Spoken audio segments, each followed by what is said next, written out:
stories Real stories. from real midwives. This is Head on View. Day in the life.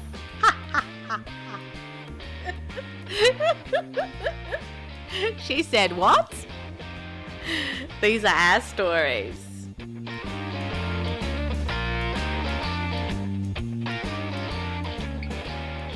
Hello and welcome to episode 4. This must be 4. Woo! So today we are talking all things COVID, very timely. So I'm Carly. Laura. Penny. Yay! So we won't bore you with all the COVID numbers, blah, blah, blah, facts and stuff because everyone has seen that a gazillion times. We're more going to talk about how it has affected us in our job. And so I think the first thing that initially happened in terms of COVID at the hospital we were working, I think I remember first of all they were like, oh, you have to wear masks at work, the face masks, which was just a little bit annoying, really, having to wear them all the time. At the very beginning, and then, we didn't wear them. Yes, and then it was like face mask and goggles or like the face shields. I actually remember one of the things I was wearing the face shields and I used to keep hitting the babies on the head with the front of my shield. Mine It like is so fogging up. long.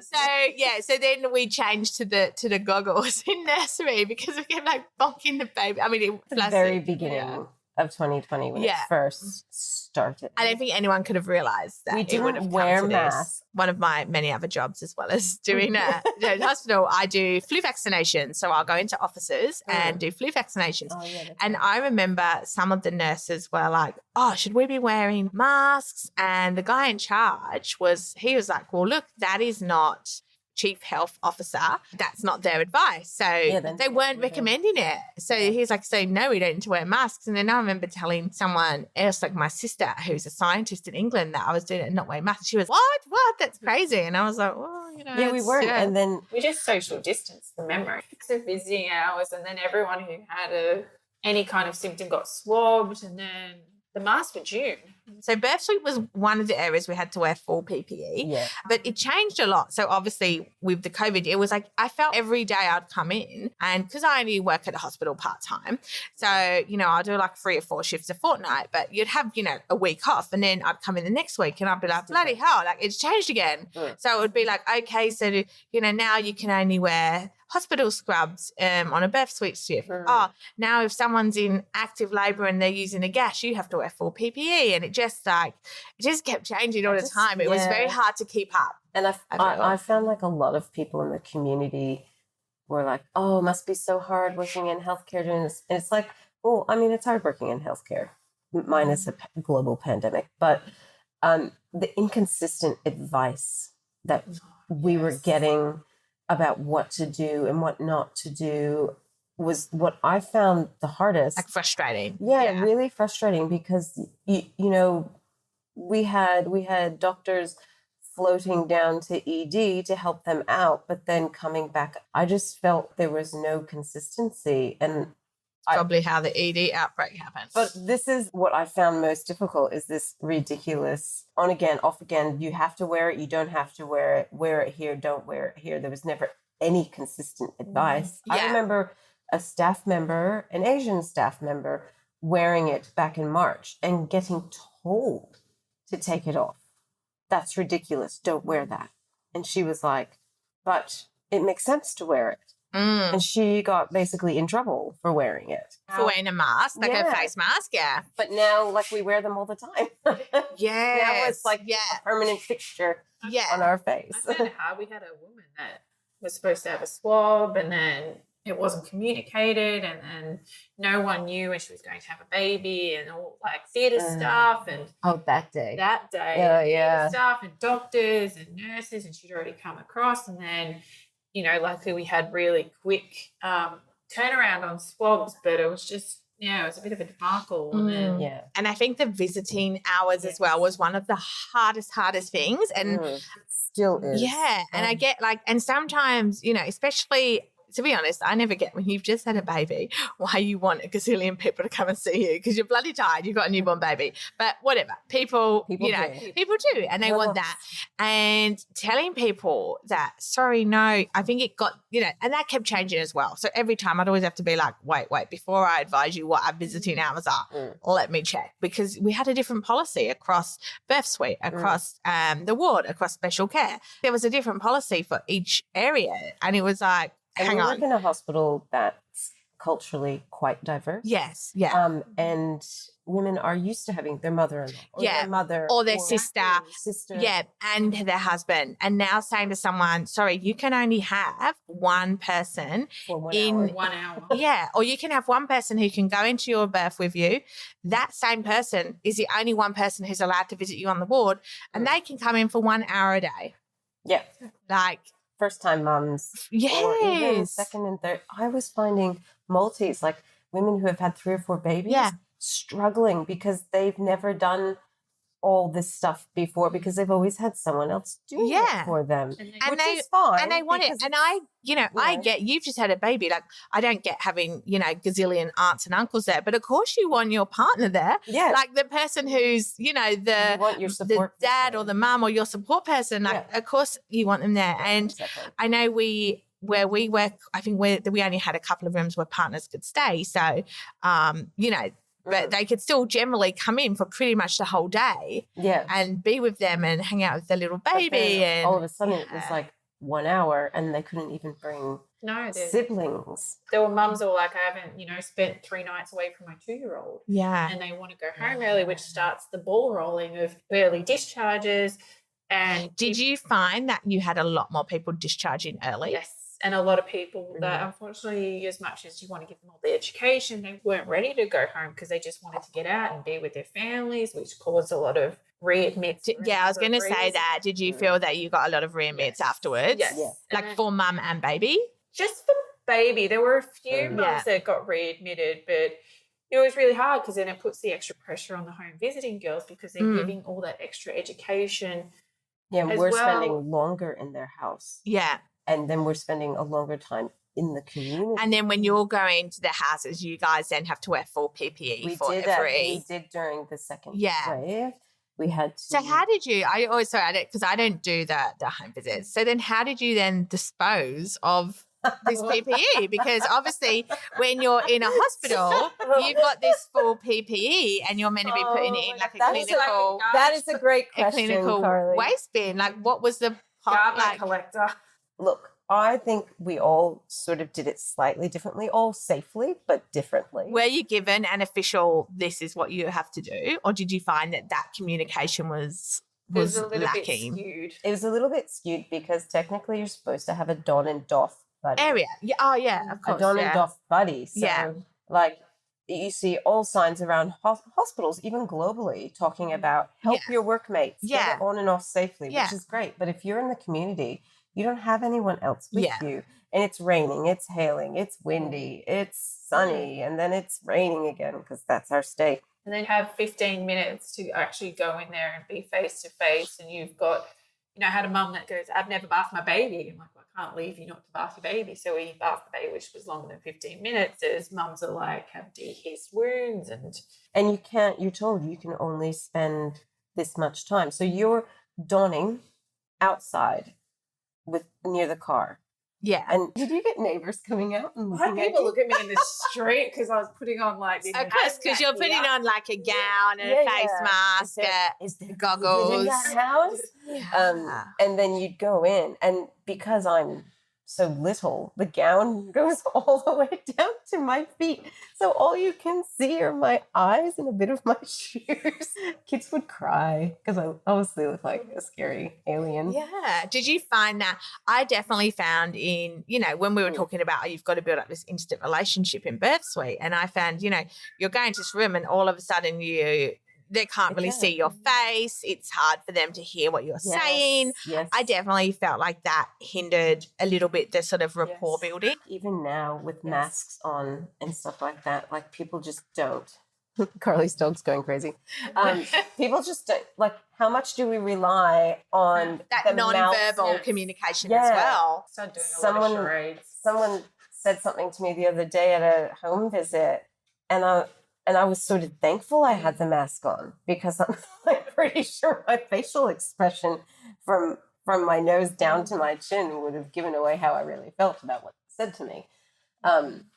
So in some ways it's good. Like, it blocks out some things. Yeah. But at the same time, then we're a whole bunch of generation of midwives who are losing our poker face. But in terms of disposing of PPE in the community, we were supposed to take it all off, just outside the house, put it in a bag, and leave it there, and they would dispose of it. Oh, so the family were meant to dispose of it. Did the families know this? I think we were supposed to send this big, long text message before we went out to the home. But, you know, people don't speak English. They don't read English. And then you say, you know, in the message is only mom and baby in the room, and you get there and grandma's there and dad's there, and then you can hear the extended family in the background. So the hardest part working during this is how much culturally diverse people really didn't know what was going on. I went to places and they didn't have masks. I gave a family a bottle of my hand sanitizer because they just had nothing. I gave them a bunch of masks and because they just had nothing. Yeah. They didn't even have a TV. She didn't know what was going on. She barely spoke English.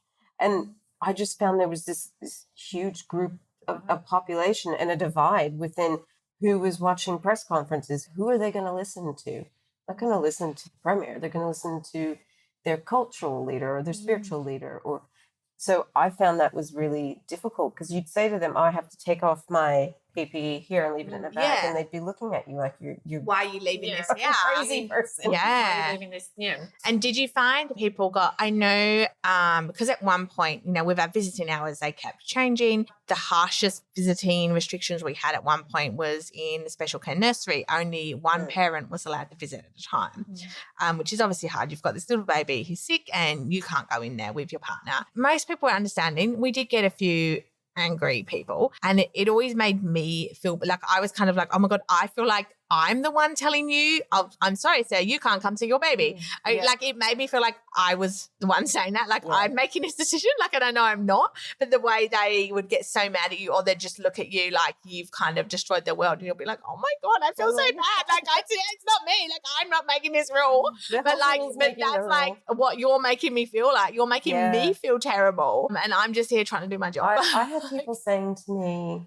what happens once you leave my home? Like, what about my maternal child health nurse? And I always like, were you guys doing home visits? Like, I work at a different council to the council at 2, but I worked from home for 3 months. So I think with some of them, the more closely areas that were more affected weren't doing home visits at all. So it ended up being a lot of phone consults. But you're doing them now, right? Yes, fully back to face-to-face. And we're in January now, just because I'm not sure when this podcast is going to go out. So we're like January 2021. So we're kind of like now at the sort of end-ish, hopefully. Are you finding, I'm finding people at the moment on postnatal ward to be a little bit more angrier about changes in visiting hours. So what are they, because I haven't worked on a postnatal ward, are we sort of up to like normal visiting hours now? So the partner can come in. They can't chop and change. So there's 2 specific hours of the day. Yeah. And is it just one allocated person, or where another person can come? Okay. And that can be a younger sibling. Come on. How many people just have 2 kids in our community? They've got 4 or 5. And they want to bring all their kids in, but they can't. So I'm finding people are getting more frustrated because they're being told they can have this person. And we had a family the other day that were chopping and changing people, and we didn't know because we were so busy. Yeah. And the only reason we knew is because the people in the bed next to them told us. And then when we told them, sorry, these are our current rules. Yeah. The partner became so angry. Do we know, is this a hospital sort of rule, or is this kind of this is a maternity? Is this sort of statewide, or it's just so it's come from the Department of Health? So this is across all hospitals. Okay, yeah. So I find people are getting more frustrated because we've had this 0 cases for so long in our particular state, and then we've had this little surge in like a little outbreak in a community area, and we're doing all the right things, but we have to then say to people, remember, like we have people walking around the ward with their mask down on their chin, and you have to remind them. And the other day, some guy huffed at me when I was like, oh, sir, can you please put your mask up over your nose? He's like, oh, like it makes a difference. And I'm like, well, then fuck off.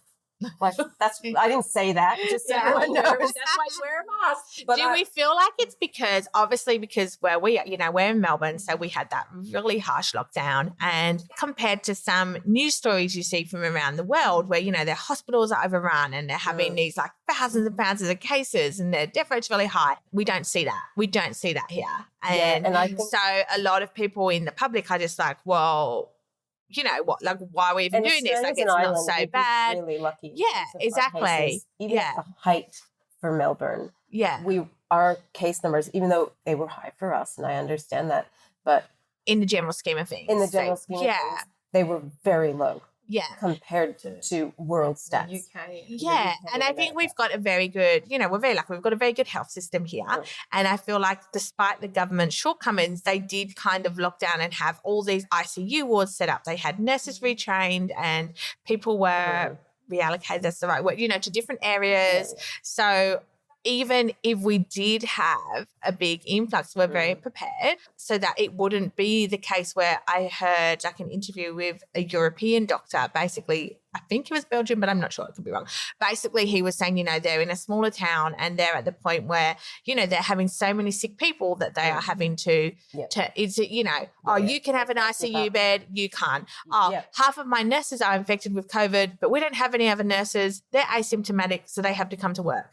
And it's like, what the hell? Like, it's like we're not experiencing this or seeing it. So I think it's very hard to kind of say to people in the public, oh, sorry, you can't come in because of this, for something that they can't see. No, there's a Facebook thing going around about how, for months, healthcare workers were thanked and this and that and healthcare heroes and free coffees and 50% off Nando's, which was fucking awesome. I mean, to be honest, you actually still get 20% off Nando's in case you didn't realize. Oh, really? So what? I don't think anyone knew this, but before this healthcare worker thing, Nando's always did a standard 20% off for a healthcare worker. Oh, really? So by the way, we don't we're not. Oh, yeah. I mean, I'm vegetarian, but they can totally sponsor me for the veggie burgers. But anyway, so just so people know, that they always did that. So some places always have these little cheeky discounts that people weren't aware of, and it was only highlighted when this. And I remember going to get a coffee, like height of pandemic, where you could only go within the 5-kilometer radius, and my coffee shop was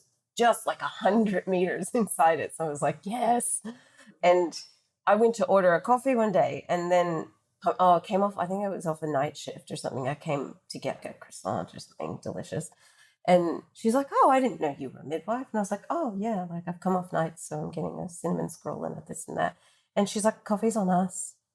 Oh, love that. I was like, what? And then the lady behind me, like put money in this jar, and she's like, next time she's here, the coffee's on me. And I was like, my God, that's so nice. I had no idea this was a thing. That's so nice, like, didn't you? She's like, didn't you know? And I was like, no, I didn't know. Yeah. And she's like, how did you not know? And I was like, she's like, people get free coffee at fast food restaurants. I'm like, well, I don't get coffee from fast food restaurants. There was a Facebook post going around like just recently saying, oh, we don't get thanked anymore. And I'm like, well, come on. I mean, it's nice. Like, it was nice to get thanked, but at the end of the day, I mean, I don't sound harsh, but like, this is your job and this is a job you've chosen to do. Yeah. So you don't go to your job expecting to get thanked. Seriously, we're in a country at the moment that's doing really well. Yeah. And I don't feel like I need to be. No. I think it's appreciated we still had a job. Maybe other people feel differently that are working in different areas, and shout out to us and say, yo, you have no idea what you're talking about. And that's fine. We want to hear from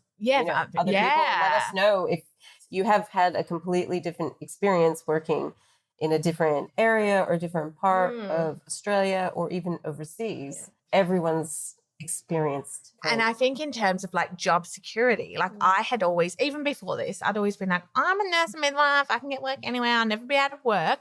And I know from most people actually were fine, had lots of work. I actually went through one period. So as you No, like I'm part-time at the hospital. So only doing like 3 or 4 shifts there a fortnight. So essentially like 2 a week. And then all my other jobs were casual. Doesn't So fucking work, peeps. I work a lot, I work a lot of different places. So all my other jobs were casual. Now, when obviously this happened, all my casual work shut down.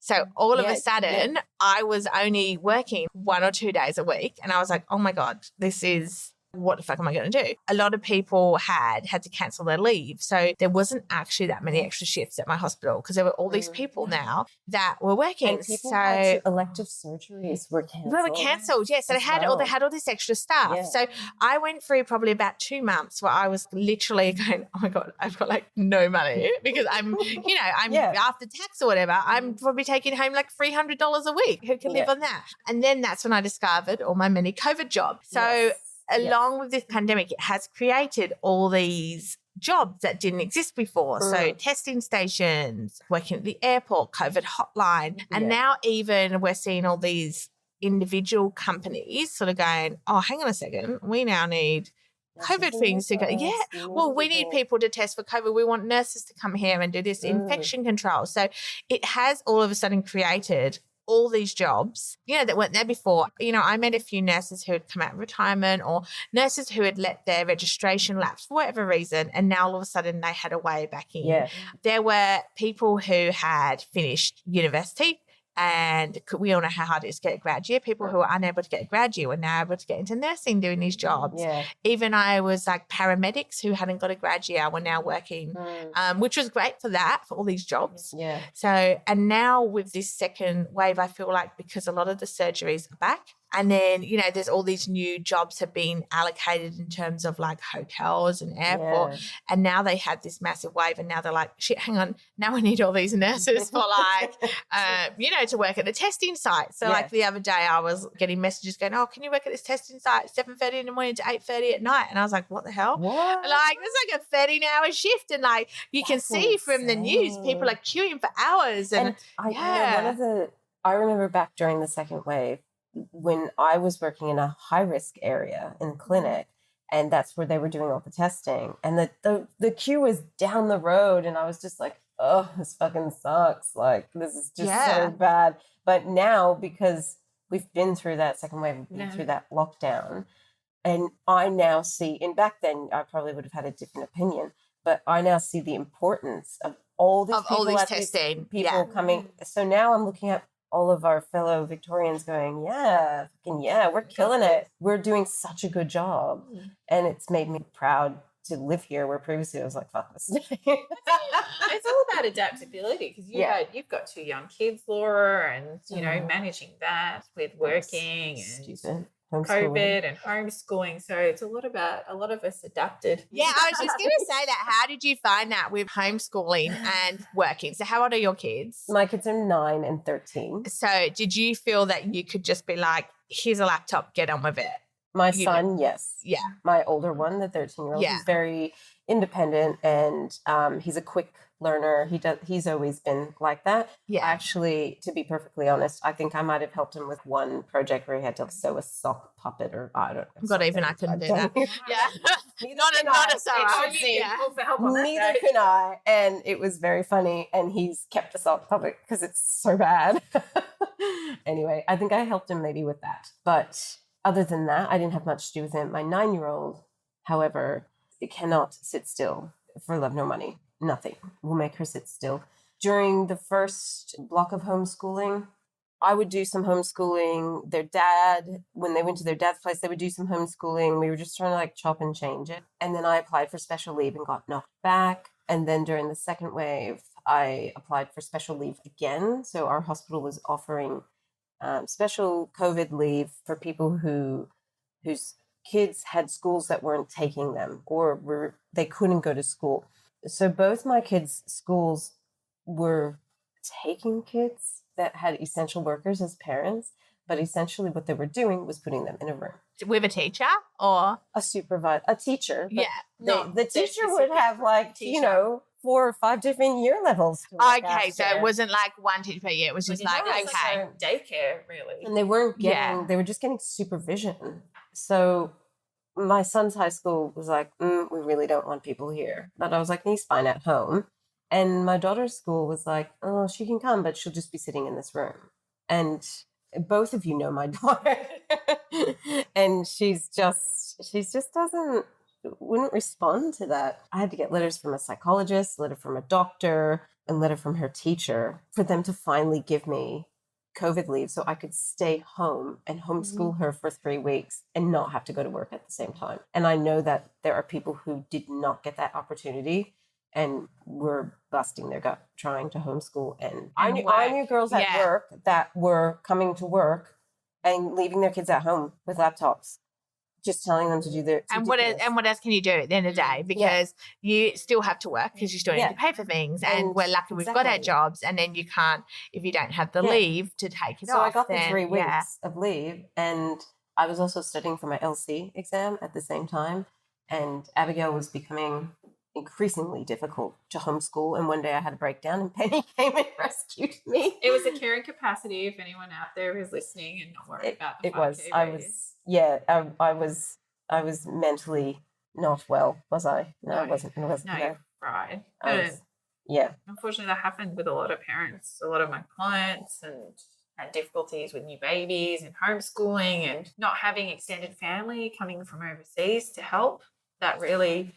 it got a lot of mental health issues, but it actually empowered a lot of parents to actually say, you know what, I can do this. That was one positive that came out of it. Unfortunately, there's a lot of negatives from COVID, but one thing I realized is that they teach mathematics in a very different way than I got taught mathematics. I'm like, just use your fingers, just count it. Yeah. The English, I was like, what is this? I've got to Google this and find out what this actually means. How to use this in a sentence? Yeah. I tell you, one interesting thing that I found came out of this is they actually had a decline in the amount of premature babies that we admitted to the nursery. Really? So, which was interesting, and it was not be the opposite. I know, which is weird. Which is weird. So not only happened here, but also happened in a couple of other countries. I'm not sure what countries because I can't remember. I should probably, research this thing, but it might have been Sweden or something. But no one's done a proper research study on it. It was more just like, these are the stats, because every, we'll have like stats. So this is how many prem babies. And there were actually a decline in the amount of prem babies admitted, but it's not sure if that's, directly related or something. Like no one really knows the reason why, but it's just kind of interesting to go, is it because less inductions were being booked because of COVID? Like, were less inductions being booked, or were people, I did find on Birth Suite that people weren't coming in as much. So often, obviously if something's wrong with your baby, whatever, come in, definitely. You're not happy, you're not feeling your baby move, come in. But, sometimes you'd get people come in and they didn't really necessarily need to come in. They'd be like, oh, I've had one contraction, whatever. And you're like, no, you're not in labour, you need to go home. And then sometimes you would get people that are just like, no, I'm not going home. And obviously once they're there, you can't just let them sit there and be in early labour for however long. Yeah. Yeah. And then once they're there, so sometimes intervention starts. So I did find that people were, when they'd call up on the phone and you'd triage them, they were listening a bit more. They, if you'd say, no, you're fine, you don't need to come in, they would be, oh, okay, we won't come in, because they weren't wanting to come in. We're taking more control of their bodies. Yeah, maybe. Or not just, or sometimes, I don't know, if people would say, from everything you're telling me, it's fine, you can stay home. Sometimes, I don't know if people wouldn't trust that in what you were saying, and then they're coming anyway, and you just send them home. Because we were locked down. Yeah, but whereas in this lockdown, people were a little bit more reluctant to come in. So I think that happened in EDs as well. You found, people weren't falling over and, cutting their knee and going to ED. They were actually only going to ED if they needed it. This is something that needs to go to ED because they're trying to avoid. Yeah. One of the things I found during COVID is when I was home visiting, and talking to families, I found that more people I've never been offered more food, more coffee, presents, more things ever than during the one time I couldn't fucking take them. When someone offers you a container of food back in the day, I might have taken a sneaky butter chicken here and there because, like, here, we're going to give you this. And you're always like saying, no. I'm in full PPE.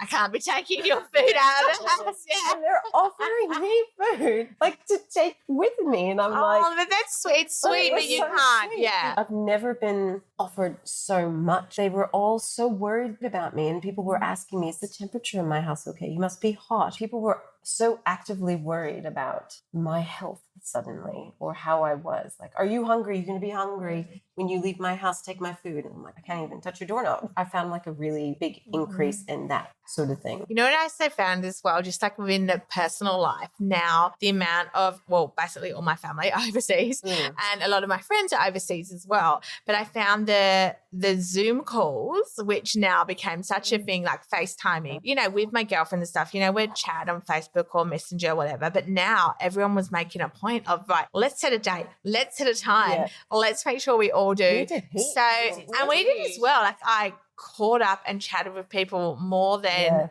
I do just in like a normal sort of time, because everyone was making more of an effort. Yeah, definitely. I must admit, I was grateful when I walked in. I saw you guys. At the end of a night shift, and half an hour talk before you left, or just that little chat, and like people would say, "Oh, at least you still see your midwifery friend." Well, that don't. I get it if people were all of a sudden having to work from home by themselves and not see anyone. Like for us, it was at least we were having that interaction. We were, and you know, a lot of people, I think, who worked in maybe more stressful areas to do with COVID, maybe overseas or something, that was not even an option. But I mean, they had time to make fucking TikTok videos, so you know. I had two. Yeah. I had two friends that worked in ED. I never made a TikTok video. What do you think? And what are you thinking about that? Because obviously we don't have the vaccine here yet. It's in England. My nan had it. Okay. So why isn't it here? Or it is here? No, it's not here. It's not here yet. So our Prime Minister is just, from what I heard, he's wanted to. I don't know how right this is, but I think, I think they're sort of waiting to maybe see how it goes in England, which is fair enough. Like, it's a lot of money to spend on a vaccine if it doesn't work or doesn't help. They're trying to aim for herd immunity. Yeah. So what are your thoughts? Would you have the vaccine? I don't think I'd be keen on it. What if, so you know how we have to have, as nurses and midwife, we have to have mandatory flu vaccines. If they said to you it's mandatory, I mean, I guess you don't really have a choice. Well, you have a choice with the flu vaccine now. With the flu vaccine, obviously, if we have to have the flu vaccine. I get the flu vaccine. Kids get the vaccine. Okay. I guess with the COVID vaccine, there's not enough evidence to show that it's going to work. That it's going to work sort of long term. I get that. And also the long term side effects, where things like the flu vaccine has been around for so long, they've seen a lot. And stuff in the flu vaccine, even though when we have it, what if there's a different strain? It's not going to cover everything. No, it's not. Australia is very stringent on it. So I'm an immunisation nurse as well. Yeah. They are very stringent on their guidelines about what they will and won't let in and what will pass their testing. So I probably get it, because I've heard the side effects of COVID can really knock you bad. And from someone who's already got ongoing respiratory issues, I don't really want to take that risk of. And you guys both have asthma, don't you? Yes. Yeah. Being holed up for debilitating side And this effects. is one of the things I found during COVID. I would have an asthma attack. I knew, I know my body. Yeah. But then obviously that could look like a sign or symptom of, But they're like, oh, you have to get a COVID test. I'm like, no, I'm probably better off staying at home and not going to work and looking after, myself and taking my Ventolin and finding the trigger, which is usually something I've eaten or something in the air. Then getting in my car and traveling to a public hospital and standing in line with a bunch of people and getting a COVID test. I remember getting swabbed and they're like, do you have shortness of breath? I'm like, well, I have asthma. It's not normal. So I think, do you have a runny nose? Hay fever. Always have a runny nose. I always have a runny nose, but the problem is you go to work and you have a runny nose. But it's like new symptoms. And I kept saying, I feel like that's something that most people now get. It's like, is it a new symptom? You know what, one thing I did like though, so often I would, pre-COVID, people would come to work and they'd have a bit of a cold or stuff, and I'd be like, oh my God, why are you at work? Because now everyone's going to get this cold. Oh, because I don't feel that bad. And it used to really annoy me. And I'd be like, we're working with fucking newborn babies and blah, blah, blah. And it used to really annoy me. You know what? We have this sick leave to get paid. I never felt bad about calling in sick. Fuck it, calling sick. But I did notice since this happened, people weren't coming in sick with these little things, which I thought was great. Yeah, I think that's definitely made people realize. Yeah, definitely. But although I rocked up with hay fever once and people look at you like people start to get a lot more judgment. One thing you are looking forward to post-COVID, Laura? Post-COVID? I mean, who knows how long that will be? 10 years time, 20, I don't know. What am I looking forward to post-COVID? Yeah. Actually being able to go somewhere internationally like Italy. I was planning to go to Italy with my friend Colleen last year and fucking COVID fucked that up. So just being able to travel. I'm normally on a plane 3 or 4 times a year. Yeah. I want to be able to just go over to Western Australia and visit my family that I haven't seen in ages. Travel. And what about you, Pen? Travel. Also, just the freedom of going out and not knowing that you have to scan your phone at a restaurant or... Like, that's fine. If they said you have to wear a mask. Yeah. It's just the freedom. The freedom. Going to the football. Getting married this year. Yeah, fingers crossed. Yeah. And I think I'm the same, to travel, the freedom, you know, being able to go to your friends, let's meet at this bar on a Saturday and not going, oh shit, hang on, we've got to book. Oh no, we didn't book for enough people. We've got to like trip. Say, the 3 of us want to go, like, before you get married. We'll go for a weekend away. And know that it's not going to be cancelled. Yes. Oh, yeah. Tassie, not even borders are closed. You said, wow. We can go to Tassie. I know people in Tassie. Guys, well, and girls and whoever's listening, we hope you've enjoyed this episode, and we will be back next week with an unknown topic as yet. What should we talk about? But let's talk about bullying. If there is anything that you would like to talk about, obviously send us a DM message, follow us on Facey Head on View Podcast, like us, subscribe, and all that jazz. And we will see you next week. Bye, bitches. Bye. And be sure to tune in next time for more laughs, thrills, and real stories from real midwives on Head On View.